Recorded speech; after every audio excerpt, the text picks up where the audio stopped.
This is where Knights Templar lived. They were bankers, crusaders, in a secret order. Explore this less visited area of London, which has plaque pits, hidden squares, ancient pubs, and lots of history. It's gonna be a fun day out. Hi, I'm Jordan. And I'm Erica. And we're your guides abroad. Oh, and this was a viewer recommendation, so it's gonna be legit.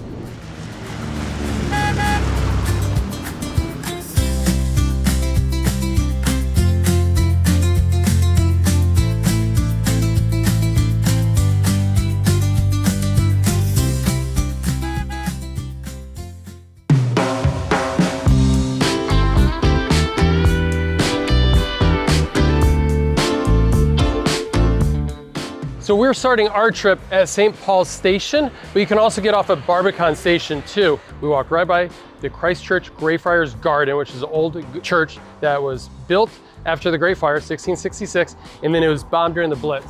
And then the City of London turned it into a garden, which is a very pretty place.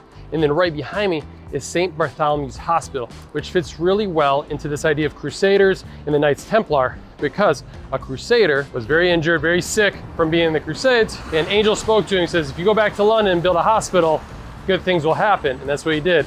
So Bartholomew came back, built a hospital and a church, and it's been here for I think over 1,000 years. It's one of the oldest hospitals in the world. Pretty cool, right? All right, on to the plague pits.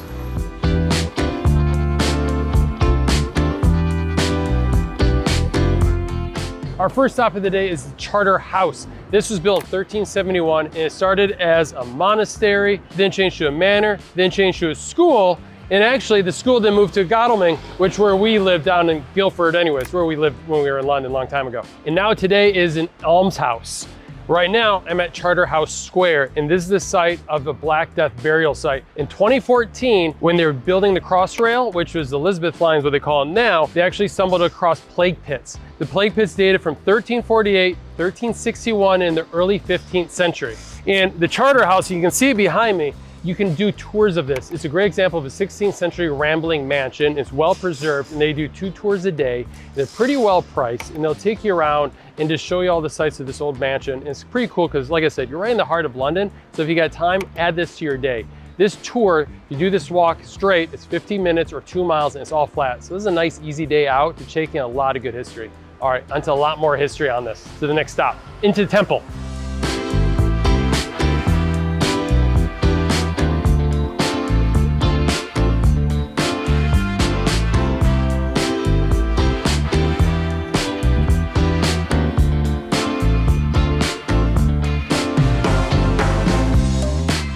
So that dragon behind me is marking the boundary for the City of London. So now we're entering Temple, or the Borough of Westminster. And get this, for King Charles II to cross this line, the Lord Mayor has to welcome him and allow him into the City of London. He just can't stroll in here like the rest of us. You can also tell we're leaving the City of London because you don't see the colored bollards anymore. You won't see those anymore. Anyways, a little tidbit. This is the first Inn of Court. Temple is made up of 4 Inns of Court.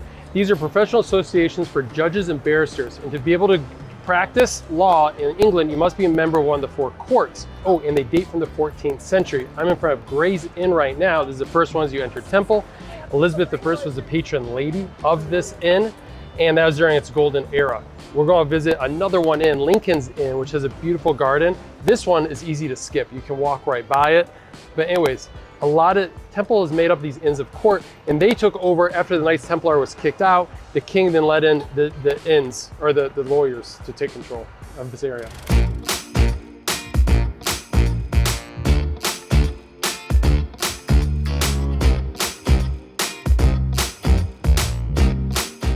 Welcome to the largest public square in all of London, and it's very hidden too. We've never come here before. We got recommended by a guide, and it's right, like I said, right in Temple. It's Lincoln's Inn Field, because Lincoln's Inn was one of those barristers and judges' temples. But the square is beautiful, and around it is a museum that we're going to go to next, a really unique museum a lot of people don't go to. But first, we're heading to a tavern. The 7 Stars Tavern is where all the barristers go to. So let's go check it out. Oh, and also these inns are interesting because each Inn of Court has like a library, a chapel, residences, and places for the barristers to talk and mingle and, you know, work on what barristers do. All right, let's go to lunch at the tavern.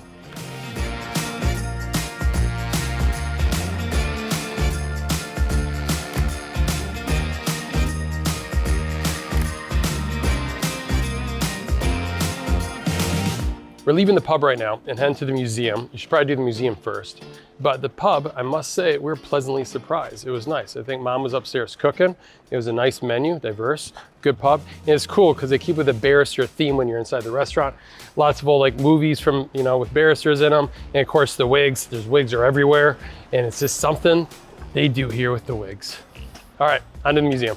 So if you are not someone who likes to do their own research, I highly recommend taking a tour. We'll link some down in the description below because I think you're just going to get a whole lot more. I know I would get a whole lot more if we were on a guided tour. Jordan's trying his best. I'm not really listening to him, but he's super into this from his research. You're not gonna do it? Do a tour. All right, we made 2 mistakes on this vlog day. First of all, Charterhouse Square was closed that day because of school, and as a Monday. And then also Sir John Soane Museum, which is right behind me, is right off Lincoln's Inn Field, is also closed. It opens on Wednesday for the rest of the week. This museum, everyone raves about it. They say it's really cool to go to. It's full of eccentric, interesting items from Sir John Soane. He was an architect and a collector who lived in the 19th century. When he died in 1833, he had an act of parliament passed to make sure that his house stayed a museum. And everyone raves about it, so you gotta check it out. We'll do it on our next trip to London, maybe even later during this trip. But anyways, we are on to the heart of Temple, to the main attraction we wanted to see, which is Templar Church, which is where the Knights Templar set up shop, let's just say, and they held a lot of the king's gold. And then we're gonna finish today with some sticky toffee pudding, one of our favorite pubs, actually tavern, in all of London.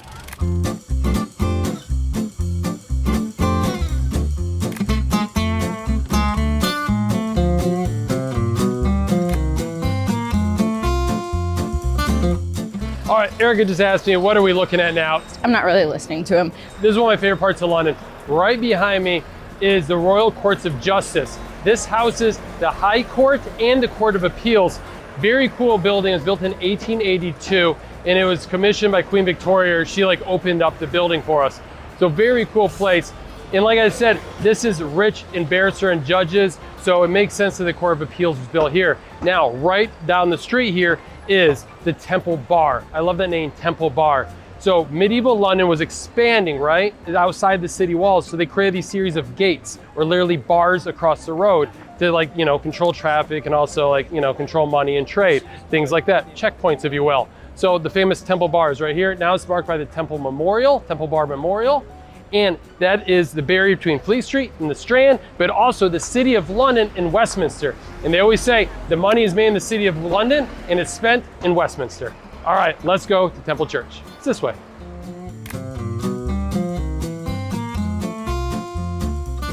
Look for the little alley next to the George. We're heading to Templar Church.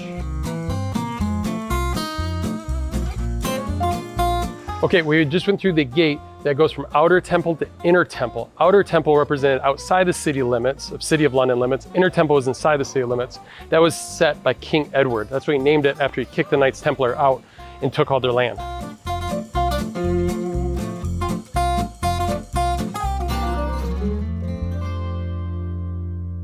Welcome to Templar Church. We finally made it. It's a 12th century church built by the Knights Templar.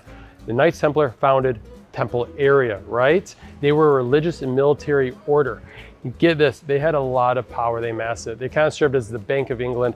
At one point, the king kept all of his money here in the Temple Church, in the basement down the crypts.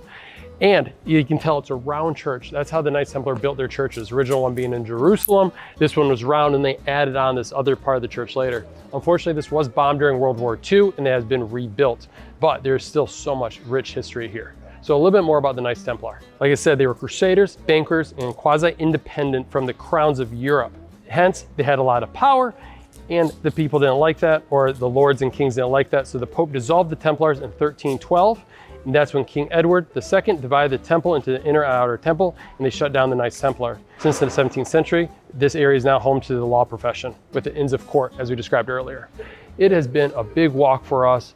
Kids are a little tired. I think some other people are too. We are going to go out for some sticky toffee pudding because ye old Cheshire cheese is right on Fleet Street, right down the street. So we're going to check that out. What you should check out is our one-page free itinerary. You can download that below at yourguidesabroad.com/London. It's a great day out. Takes you all around the main parts of London. Has a lot of history.